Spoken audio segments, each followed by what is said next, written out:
With the NBA playoffs starting, it is now time for us to talk about some of the lesser teams in the NBA and their off-season plans. Now, with the lottery still about a month out, we can't really talk about the draft all the way in detail yet. We can only do mock drafts there, which is why we will not be posting any mock off-seasons yet. But today we're going to be talking about the San Antonio Spurs. They got a couple of good young pieces. We're going to be looking at what they have going forward. The NBA draft lottery is a huge part of their off-season, so we will talk about that, as well as the Trey Jones situation. Do they need to bring him back? All that and more here in today's video. So before we get started, make sure to like the button, leave me a comment down below, and make sure to stick around to the end of the video because we will be doing all 30 teams, their preseason or their off-season preview. So make sure to hit the like button, stick around, subscribe, leave a comment, all that and more. Now let's go ahead and get started. Looking at the off-season guy, they got about $50 million in cap space. They got 2 first-round picks, number 2 projected, and then the 33rd pick. And then their only key free agent really is Trey Jones, who I think they need to look to try and retain this offseason.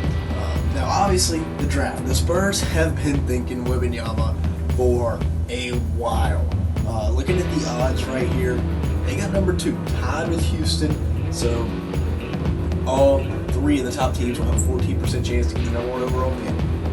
San Antonio actually has the best chance to get the 4th pick, I believe. It's weird how it works, but a 27% chance to get the 5th pick, 20% chance to get number 6. It's confusing. Obviously, you're going to want Victor Wembanyama. I mean, he's so good. If you can get Victor Wembanyama to put with this team, re-sign Trey Jones, you got Keldon Johnson, Devin Vassell, Malachi Branham, Jeremy Sohan. That would be a great young core. Victor Wembanyama is a guy that can come in and legitimately change the future of an NBA franchise. He is that good that he has scouts drooling all over him. Now, if there is not a number 1 overall pick in the future for the San Antonio Spurs, it looks like it's going to be Scoot Henderson or Amen Thompson, in my opinion. Now, Scoot Henderson is by far the number 2 overall player in this draft, but Wembanyama is just generational. You can't pass up on him. But getting Scoot for the Spurs, I think, would be a huge dub as well. He's a guy that you can't miss there at number 2. And then if they fall down to 3 or 4, I think Amen Thompson is the pick. Basically, for the Spurs in this draft, if you don't get Wembanyama, you got to get your franchise point guard. I think Trey Jones is more of a 6-man bench guard, just like his brother.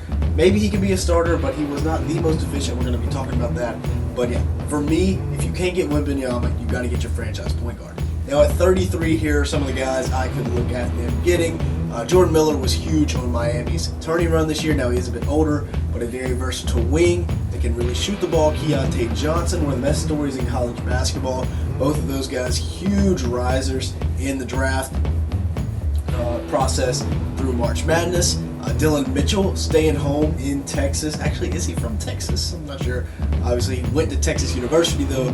He's a guy that is very raw, but has a lot of potential that can be tapped into. And then Kobe Buffkin out of Michigan University really came on towards the end of the year. Don't know if he's still going to be there at 33, but the other 3 should. We'll know more about that as the draft gets closer. But all 4 of those guys, very, very good options. Now, the Trey Jones situation. We said we would talk about it. He is eligible for a 4-year, $58 million extension, which is just under $15 annually. Obviously, he might not be quite good enough for that, but with the salary cap expanding, you got to overpay. He's only 23 years old. He averaged 13 points, 6.6 assists per game this year. So just like his brother, very good in the assist-to-turnover category, 1.3 steals. He's a great perimeter defender. Is a bit undersized, but shot at 46% from the field this year, 29% from 3, not great. But overall, I really like Trey Jones. Like I said, 23 years old. He's a guy that if you can get to come into San Antonio and stay long term, even if he is a bench guy, at 4 years, $58 million, that is not a bad contract long term with the cap continuing to raise. Now, the free agency decisions that I think they need to make, they got $50 million to play around with, so obviously you don't want to spend that all in one place, but I think Christian Wood would be a great place to start. 16.6 points, 7.3 rebounds this year for the Dallas Mavericks. The Mavs are not expected to pursue him this offseason. 26 minutes a game, 52% from the field, 38% from 3. I've been a big Christian Wood fan Since his time in Detroit, honestly, 6'10" with guard skills, and he's only 27 years old. I mean, yeah, if I'm the Spurs, I would be all over that. Can bring him in on a good contract. Now, Dario Saric is another guy that I'd be looking into if I was the Spurs. Averaged 7.4 points, 3 rebounds, and 1.1 assists per game this year. He's still pretty young as well and was a big part of that Phoenix Suns run. Well, not a big part, but a key piece. Played 16 minutes per game this year, shot at 52% from the field, 39% from 3. Still young. A guy that I think can come in, play kind of in the Zach Collins role, but I think they will have Zach Collins back. You know, maybe just a depth guy too. He can be a good piece off the bench. Now, a young star that they have, in my opinion, is Malachi Branham. 10 points per game, 2.5 rebounds, 2 assists.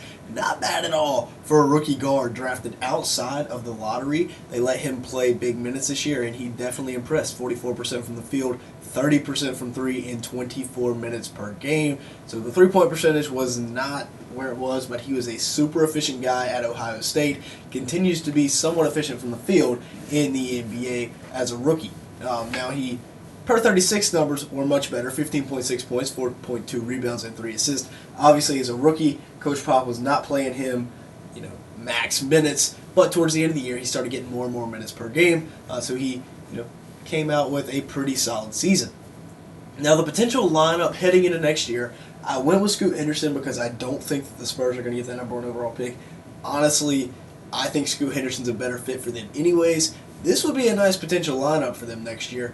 Maybe you bring Christian Wood off the bench and sign a big body center. If not, I can roll with this. Christian Wood is 6'10", can stretch the floor. You can go 5 out, or you can play Sohan in the paint with Christian Wood on the perimeter. Vassell, Keldon Johnson. Now, Keldon Johnson, not very efficient. He's going to have to work on that a lot. But they would get their primary playmaker in Scoot Henderson at #2 overall in the draft. Like I said, Scoot in many, many drafts will be the #1 overall player. He is that good. Unfortunately, Victor Wembanyama is just on the LeBron James prospect level that we have never seen before. The potential bench, throwing in these signings and potentially drafting Jordan Miller, who I really like out of Miami. I feel like he is a Coach Pop guy.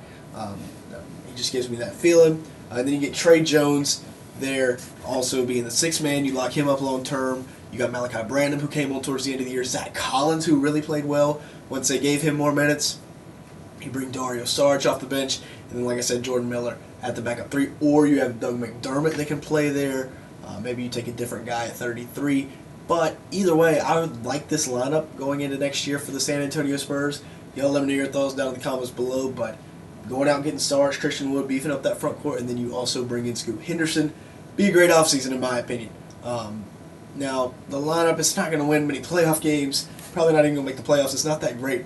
But for Coach Pop, the one thing he has going for him does have a lot of picks. Obviously, the 2 picks this year, that Charlotte pick will not convey and will go to next year. But, man, good thing the Hornets added a protection onto that pick, because if not, the Spurs will be sitting at 2-4 right now. In 2024, they only have 1 pick, but in 2025, they have 3. 2026, they have 2. And then 2027, they also have 2 with the DeJounte Murray trade. Things are looking up in San Antonio.